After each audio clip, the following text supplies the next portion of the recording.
The biggest mistake people make is believing that decisions just happen in vacuums. Like there's not a environmental force that's making these decisions happen. And the more I spend watching people, the more I spend sitting with organizations and entrepreneurs and athletes, you start to see like a lot of their decisions are never random, and they're not just one-offs, and they're not made in a, I'm by myself, I'm making this silo decision. A lot of the environments create the decision.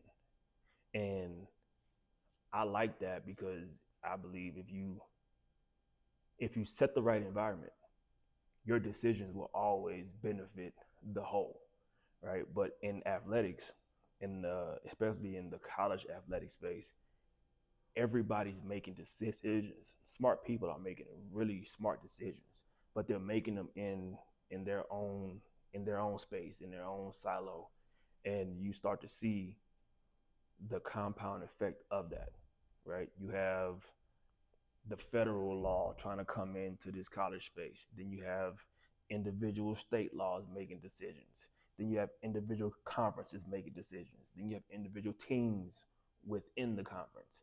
Then you have individual athletes making this decision. And everybody's making a really good decision based on, if I'm talking to you and you tell me this is what you want to do, I'm like, okay, cool. That makes sense.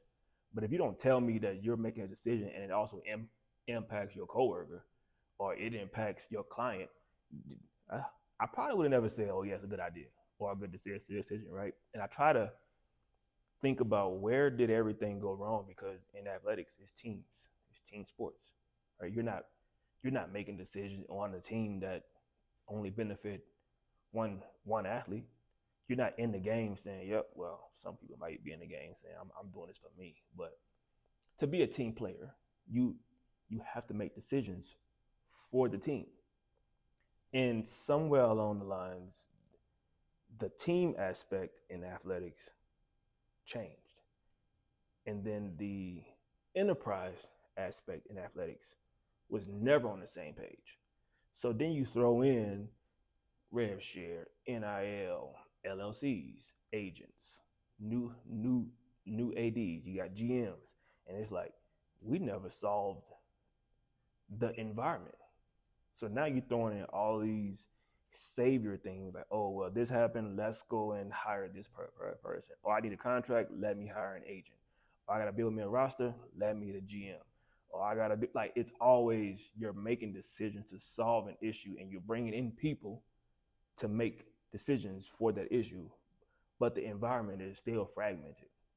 Like you have this side of the house is worrying about the budget. This side of the house is worrying about academics.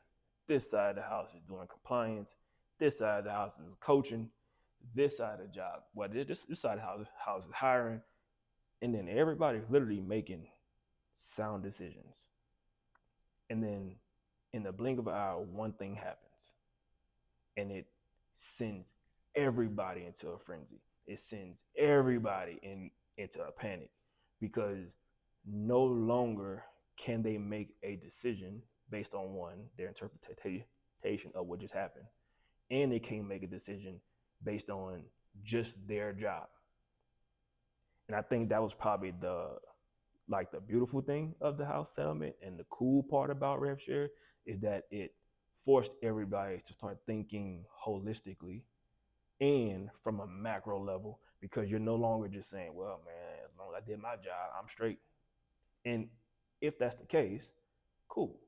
But somebody in the organization has to have a mindset where you're trying to be the glue, you're trying to be the conduit of change, right? You want to say, okay, I know this is how it used to be, but this is what it needs to be going forward, right?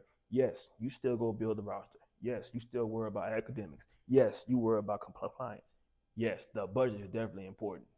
However, in this decision, we all have to come together to benefit this situation for the environment, because you can build a great roster and over budget and lose games and go find a new job in the middle of all these things. And it's like, well, who's left to make the final decision?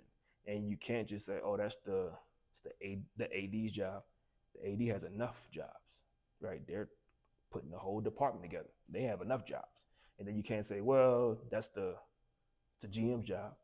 Well, he don't really have the authority to make certain decisions from a academic side. Well, it's the compliance job to make sure that everybody follow the rules. Their only job is to interpret and make sure that everybody is compliant with the bylaws of the NCAA manual.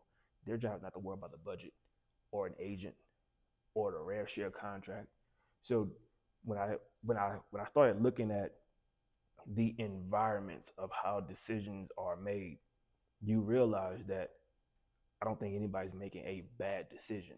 They're making decisions that turn out bad because you didn't look at the full environment. You didn't even think about what this one decision will lead to. So the reason why we studying decision, the reason why we're looking at governing how decisions are made, is because I believe you need to have some sort of a conduit, some sort of a collaborator who's not pro this and not pro that and don't pick sides. They're literally saying, hey, this is all the options we have on the table. Here's what we're trying to get done. This is what we need to do. And it's exciting because the revenue share era in athletics, it trickles down to so many things that no one day is the same, but everybody that you interact with is different. You can have one situation and 7 people have to make a decision from that one situation, but every decision that they make impacts each other. So the interconnectedness of decision making and setting the right environment has made this work fun. And I think that it's not who has the coolest title and it's not who has the most money. It's who can understand all areas, all departments, all lanes, internal and external, who can aggregate all the information and then guide and plan and say, hey, these are things that should be done, and making sure that when you set that plan, you're governing that plan. Because I also learned that in this space, there's always good plans, but there's never anyone that's specifically over that plan. Every department has a great plan on how they're going to impact the environment. And then there's not one person, there's not one role, there's not one professional that governs that plan. Because everybody's also going to have the plan, make the plan, but then focus on their lane and their department to make sure that they're doing their job. Because there's a saying in athletics, and it's probably everywhere else, but in athletics, it's like, it won't be because of me.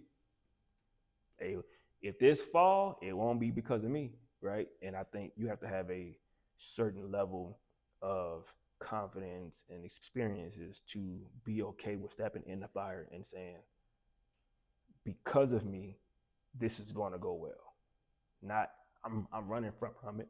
And I'll leave you with this one. That is what you learn as a DB. Like when you're on the field, you play to make plays. You don't play not to get beat. If you go into the game and your thoughts is, man, I hope he don't moss me, you've already lost. You showing up in the game like, I wish they would throw the ball. It's mine.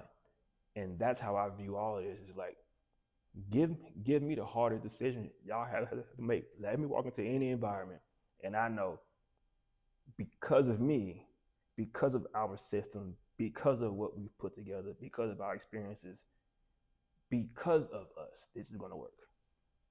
And I want to take all of it because that's just what I've been built to do, right? You don't walk on the field and say, man, I hope I don't get beat. You walk up and you say, I'm about to make a play.